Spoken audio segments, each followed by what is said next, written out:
আমরা ছোটবেলায় শুনতাম বাচ্চারা এরকম ছুমন্তর ছুমন্তর ছুমন্তর ছু কালীকুত্তার,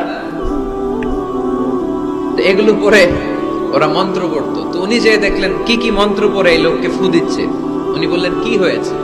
সবাই বলল আমাদের নেতা সাইয়্যিদুল হাই, হাই মানে গোত্র, এই গোত্রের নেতা সাপ কামড় দিয়েছে, বিষে এমন নীলাভ হয়েছে দেহ মনে হয় মারা যাবে, কি করা যাবে? তোমরা কি কোনো রুকিয়া ঝাড়ফুঁক জানো? উনি বললেন জানি। তাহলে আসো একটু ঝাড়ফুঁক করো। উনি বলল শর্ত আছে, আমাদেরকে ছাগল দিতে হবে, এক পাল ছাগল। আরেক বর্ণনায় এসেছে 30টারও অধিক ছাগল।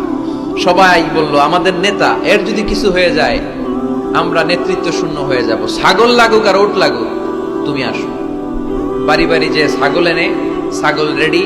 সাইয়েদনা আবু সাঈদ আল খুদরি রাদিয়াল্লাহু তাআলা আনহু পড়তে আরম্ভ করলেন, আলহামদুলিল্লাহি রাব্বিল আলামিন আর রহমানির রহিম মালিকি ইয়াউমিদ্দিন ইয়্যাকা না'বুদু ওয়া ইয়্যাকা নাস্তাঈন اهدنا الصراط المستقيم صراط الذين أنعمت عليهم غير المغضوب عليهم ولا الضالين পড়েন আমিন। উনি এটা পড়ে ফু দিলেন। ফু দিতে দেরি, মুহূর্তের মধ্যে সোয়া লোকটা বসে গিয়েছে।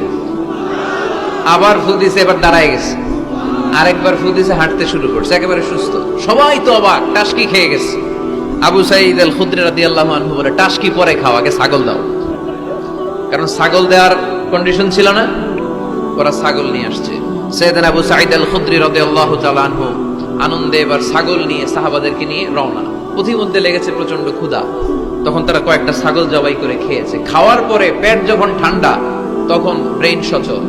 উনি চিন্তা করতে আরম্ভ করলেন, হায় রে, কোরআন দিয়া ঝাড়ফুঁক করে যে ছাগল নিয়ে আসলাম, ওটা যে খাইলাম, এই ছাগল নেওয়া জায়েজ হয়েছে কিনা এই মাসালা তো নবীরে জিজ্ঞেস করি না, কিন্তু ছাগল তো অলরেডি পেটে যায় হজম, কি করা?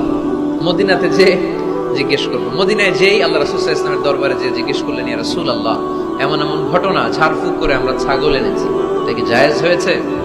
আল্লাহ রাসূল সাল্লাল্লাহু আলাইহি ওয়াসাল্লাম বলে, জায়েজ হয়েছে মানে অবশ্যই জায়েজ হয়েছে, কোরআনের দাম বাড়ায় দিয়ে আসছো মিয়া।